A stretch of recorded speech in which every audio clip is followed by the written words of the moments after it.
Quant à mes grandes écuries, ce ne sont que 3 années plus tard qu'elles seront de nouveau investies. 3 années au bout desquelles nous pourrons de nouveau entendre le bruit des sabots sur les pavés.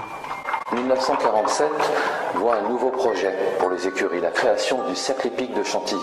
Quelques chevaux arrivent, il sera ouvert officiellement l'année d'après, en janvier 1948, sous le patronage du marquis Duvivier. Détériorées sous l'occupation allemande, ces écuries vont être remises en état par le personnel du cercle hippique dès 1948, notamment par la création d'une carrière dans la cour des Chenilles. Le marquis Duvivier invite le colonel Joussaume à rejoindre l'équipe du cercle hippique. 4 fois médaillé d'or aux Jeux Olympiques, il s'attache à Chantilly et il a pour ambition de créer un haut lieu du dressage civil français. Le 15 janvier 1959, au retour de la guerre d'Algérie, on m'a proposé cette place aux grandes écuries, colonel Joussaume, qui fut mon dernier professeur, qui est vraiment mon professeur de l'équitation classique. Je suis resté ici 3 ans et demi, j'ai pu passer mon diplôme d'écuyer professeur. J'ai participé au championnat de France de concours complet avec une jument de club. Je suis tombé amoureux de ce lieu. Je me suis juré d'y revenir en espérant le sauver, en le faisant connaître. Nous sommes dans l'ancienne sellerie du cercle hippique qui également servait de bureau. C'est une grande salle où on imagine qu'il y avait des selles jusqu'au plafond. Et dans la cour des remises, imaginez toutes les portes qui sont ouvertes pour pouvoir accès aux box et qui sont ouvertes le jour et la nuit.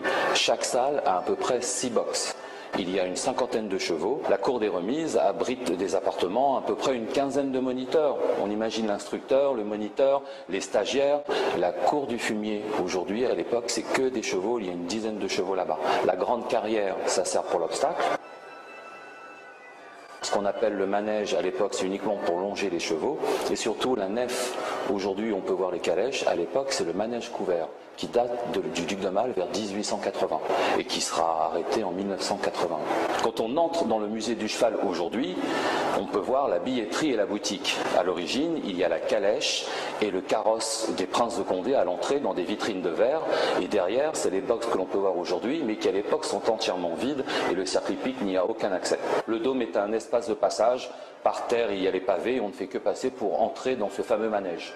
À l'origine, nous sommes dans un cercle hippique qui a un gros roulement, qui accueille beaucoup de cavaliers. Ici, on peut faire du cheval tous les jours, du matin très tôt, et le samedi, le mercredi, même très tard dans la nuit, grâce à l'éclairage du manège.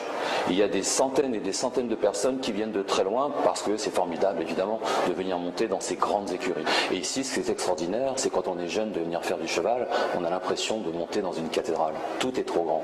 D'ailleurs, la plupart des cavaliers dans les années 70-80, c'est des gens qui viennent de Paris. Pour eux, c'est exceptionnel de venir à Chantilly et de monter dans ces grandes écuries. C'est hors norme quand on est jeune.